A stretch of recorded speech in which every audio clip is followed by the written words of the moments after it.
아들러는 열등감이 노력의 동기라고 보았습니다. 열등감은 발전을 위한 에너지가 될 수 있고 나의 자존감을 위해서는 내가 원하는 삶을 선택할 수 있는 용기가 필요하다고 말하죠. 이런 메시지를 전하는 책들이 베스트셀러에도 줄곧 오르고 있습니다. 그런데 이런 말이 어딘가 찝찝하지 않으셨나요? 좋은 말이지만 너무 낭만적으로만 들리는 분들도, 아니 애초에 나쁘고 위험한 말이라고 생각하는 분들도 계실 겁니다.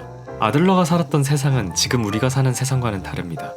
아들러는 열등감이란 스스로 나아가게 하는 동기와 같다고 말했지만 아들러는 내가 나 스스로를 착취하는 잔혹한 경쟁 사회를 살지는 않았습니다. 또 아들러는 사회의 기준보다는 나의 속도대로 살아갈 용기가 필요하다고 말하지만 사회의 기준에 부합해야 한다는 불안과 압박은 아들러의 시대보다도 더 강해졌을 겁니다. 철학자의 시선에서 우리는 이런 자기계발서를, 아들러의 철학을, 그리고 우리의 열등감과 자존감을 어떻게 다뤄야 할까요?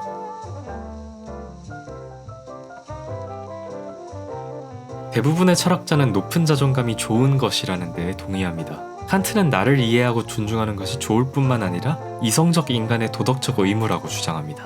롤스는 자존감 없이는 모든 것이 무가치할 것이다 라고까지 봅니다.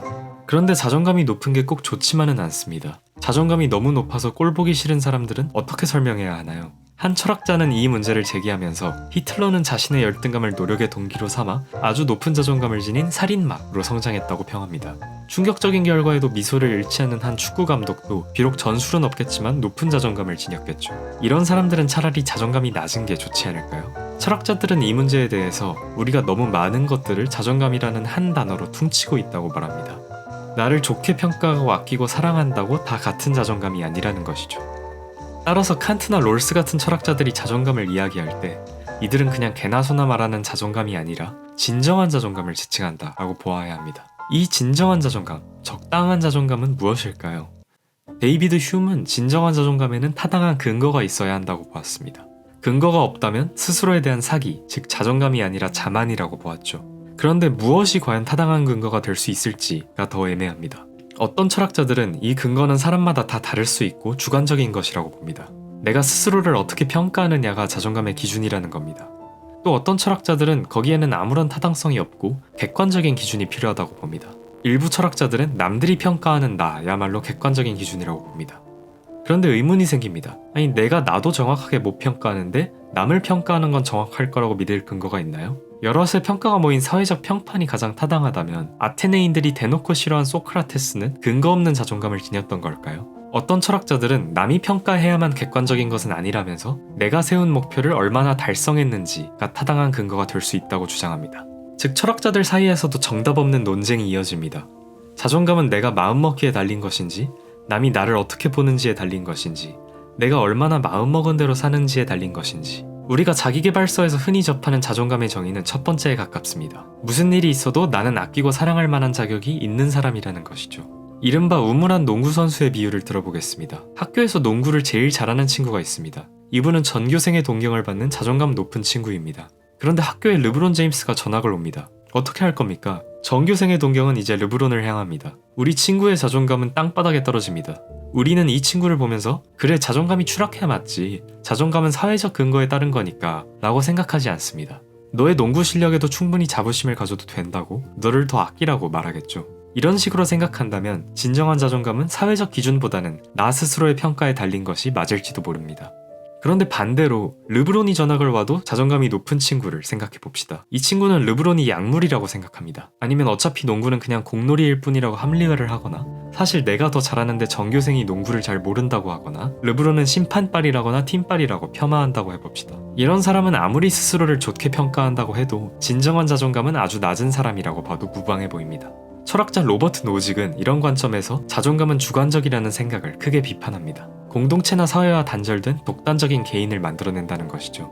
이런 이상한 사람들이 아니라면 누구나 남과 나를 비교하며 나의 장단점을 알아가는 과정에서 자존감이 형성되는 것이 상식적이겠죠. 이는 사람들이 자신이 잘하는 것에 더 노력을 기울이도록 동기를 부여한다는 점에서 사회적으로도 바람직하다는 것이 노직의 주장이었습니다.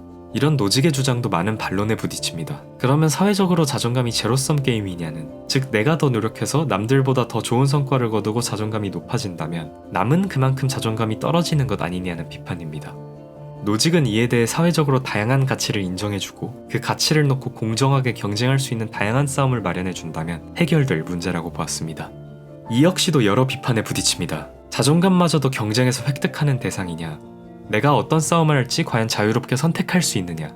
사회적으로는 인정받는 가치이지만 올바르지 못한 가치이면 어떡하냐? 사회적으로는 인정받지 못하는 가치이지만 나에게는 소중한 가치는 어떡하냐? 등 여러가지 비판이 있습니다. 아마 그중 가장 뼈를 때리는 비판은 내가 잘하는 것을 꼭 남과 비교해서 남에게 확인받아야 하는 사람만큼 자존감이 떨어지는 사람도 없다는 겁니다. 그래서 많은 철학자들은 타협안으로 내가 얼마나 마음먹은 대로 사는지야말로 진정한 자존감의 근원이라고 주장합니다.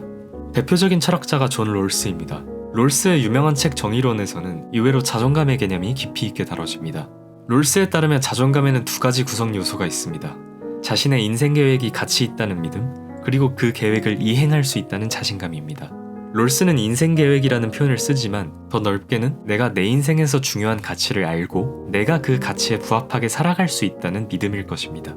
롤스는 이때 이 가치가 타인에게도 인정될 수 있는 가치가 아니라면 내가 진정으로 중요하게 여기지는 못할 것이라는 조건을 달고 있습니다. 그래서 롤스는 진짜 의미 있는 자존감을 위해서는 개인의 노력에 더해서 사회가 어떤 가치를 의미 있다고 인정할 것인지가 매우 중요하다고 보고, 따라서 자존감 역시 사회적 재화라고 주장합니다.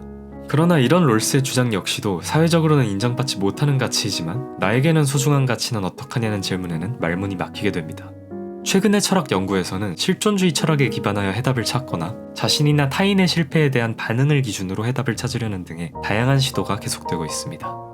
저는 여기서 아들러의 심리학이 하나의 답이 될 수 있다고 생각합니다. 아들러 철학을 다룬 신간 30에 읽는 아들러에 따르면 아들러는 자존감이 갖는 여러 철학적 문제를 이미 알고 있었던 듯 보입니다. 자존감이 사회적 기준일 때 내가 직면하는 불안, 자존감이 나 스스로 정하는 것일 때 내가 외면하는 공동체의 문제를 아들러는 폭넓게 다루고 있습니다.